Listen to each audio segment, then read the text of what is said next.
आज election commission of India ने मेरी एक प्रेस कॉन्फ्रेंस पर मुझे नोटिस भेजा। ये भारतीय जनता पार्टी की 4 अप्रैल की एक शिकायत पर आधारित है। तो 4 अप्रैल को भारतीय जनता पार्टी शिकायत करती है। 5 अप्रैल को 11:15 पर सभी न्यूज चैनल्स पर फ्लैश होता है कि इलेक्शन कमीशन ऑफ इंडिया ने आम आदमी पार्टी की नेता आतिशी को नोटिस भेजा।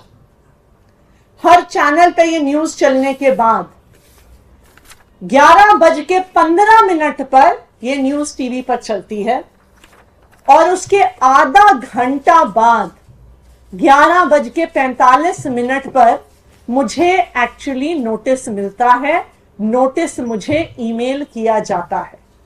इसका मतलब इलेक्शन कमीशन ऑफ इंडिया के नोटिस की खबर पहले भारतीय जनता पार्टी मीडिया में प्लांट करती है, उसके बाद election commission of India notice देती है।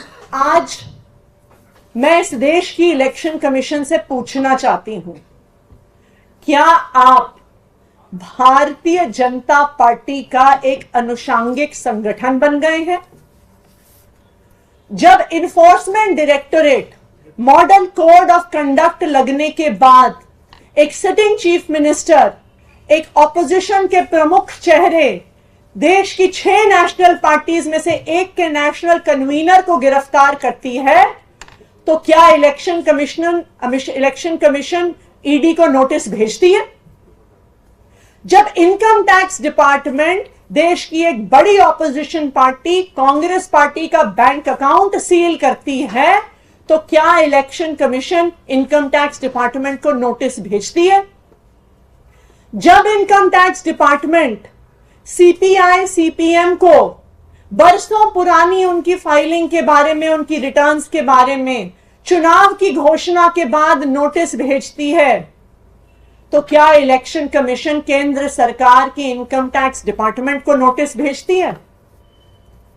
इलेक्शन कमीशन ऑफ इंडिया की आंखों के सामने केंद्र सरकार, भारतीय जनता पार्टी शासित केंद्र सरकार सीबीआई का, ईडी का, इनकम टैक्स डिपार्टमेंट का खुलेआम मिसयूज कर रही है इलेक्शन से पहले।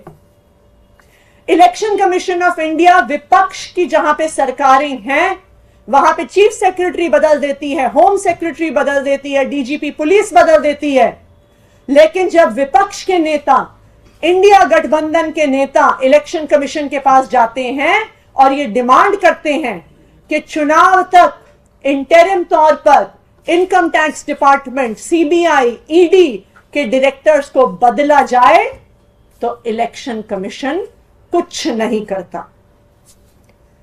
चुनाव की घोषणा के बाद इनकम टैक्स डिपार्टमेंट आम आदमी पार्टी के विधायक और नेता गुलाब सिंह के घर पर रेड करती है। आम आदमी पार्टी उसकी शिकायत करती है। आम आदमी पार्टी मिलने का टाइम मांगती है। इलेक्शन कमीशन कोई एक्शन नहीं लेता। इलेक्शन कमीशन 23 मार्च को हमने गुलाब सिंह के घर पर हुई रेड को लेकर इलेक्शन कमीशन से टाइम मांगा। 23 मार्च से आज 5 अप्रैल हो गया, इलेक्शन कमीशन ने हमें मिलने का टाइम नहीं दिया। इलेक्शन कमीशन ने इनकम टैक्स डिपार्टमेंट को कोई नोटिस नहीं दिया। लेकिन जब भारतीय जनता पार्टी कंप्लेंट करती है, तो 12 घंटे के अंदर अंदर इलेक्शन कमीशन नोटिस भी भेजती है। नोटिस भेजने से पहले भारतीय जनता पार्टी को रिपोर्ट भी करती है, खबर भी चलवाती है। आम आदमी पार्टी का ऑफिस सील हुआ। 4 दिन तक लगातार आम आदमी पार्टी के ऑफिस के चारों ओर बैरिकेड लगे रहे। पुलिस ने सील करके रख दिया। हमने फिर चिट्ठी भेजी। हमने 26 मार्च को चिट्ठी भेजी, इलेक्शन कमीशन से टाइम मांगा। क्या हमने 23 मार्च को चिट्ठी लिखी थी, हम फिर से 26 मार्च को चिट्ठी लिख रहे हैं कि हमारे पार्टी ऑफिस को सील कर दिया गया है, हमारे पार्टी के नेता नहीं पहुंच पा रहे, हमारे पार्टी के कैंडिडेट नहीं पहुंच पा रहे।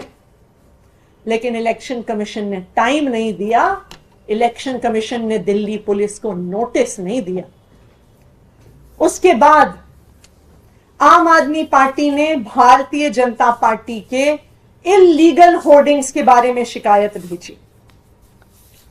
हमने 29 मार्च को, फिर 1 अप्रैल को, आज फिर से 5 अप्रैल को हमने बार बार इलेक्शन कमीशन को भारतीय जनता पार्टी के मॉडल कोड ऑफ कंडक्ट के वायलेशंस पर, उनके आपत्तिजनक पोस्टर्स पर, उनके इल्लीगल होर्डिंग्स पर चिट्ठियां भेजी। लेकिन ना 29 मार्च को, ना 1 अप्रैल को और ना आज इलेक्शन कमीशन ने भारतीय जनता पार्टी को कोई नोटिस नहीं भेजा।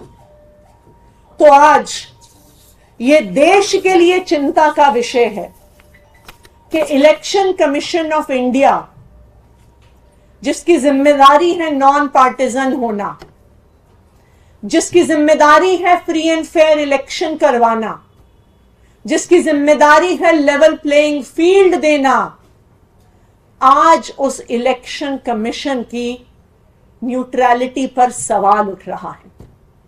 हमने देख लिया कि किस तरह से इस देश की बड़ी बड़ी एजेंसीज भारतीय जनता पार्टी की केंद्र सरकार के सामने नतमस्तक हो गई हैं। चाहे वो सीबीआई हो, चाहे वो ईडी हो, चाहे वो इनकम टैक्स डिपार्टमेंट हो, चाहे वो स्टेट बैंक ऑफ इंडिया हो।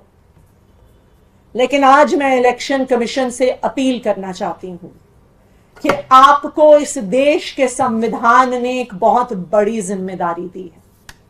इस देश के संविधान ने आपको इस देश के लोकतंत्र को बचाने की जिम्मेदारी दी है। जो आज तीनों इलेक्शन कमिश्नर्स, चाहे वो राजीव कुमार जी हो, चाहे वो ज्ञानेश कुमार जी हो, चाहे वो डॉक्टर सुखबीर सिंह संधू हो, आप टीएन शेषन जी जैसे इलेक्शन कमिश्नर्स के उत्तराधिकारी हैं। आप एक ऐसे इलेक्शन कमीशन को आज चला रहे हैं जिसको पूरी दुनिया देखती है, जिसकी पूरी दुनिया तारीफ करती है कि भारत जैसे देश में आज तक कभी चुनाव की निष्पक्षता पे सवाल नहीं उठा। तो आज मैं इलेक्शन कमीशन से अपील करना चाहती हूं कि भारतीय जनता पार्टी और उनकी केंद्र सरकार के सामने नतमस्तक मत होइए।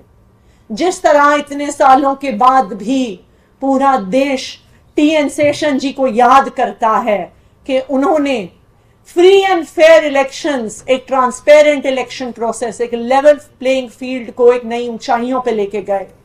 अगर आज राजीव कुमार जी, ज्ञानेश कुमार जी और सुखबीर सिंह संधू जी फ्री एंड फेयर इलेक्शंस और लेवल प्लेइंग फील्ड नहीं होने देंगे तो सभी गलत कारणों से आप तीनों को पूरा देश याद करेगा, आने वाले 100 साल तक याद करेगा।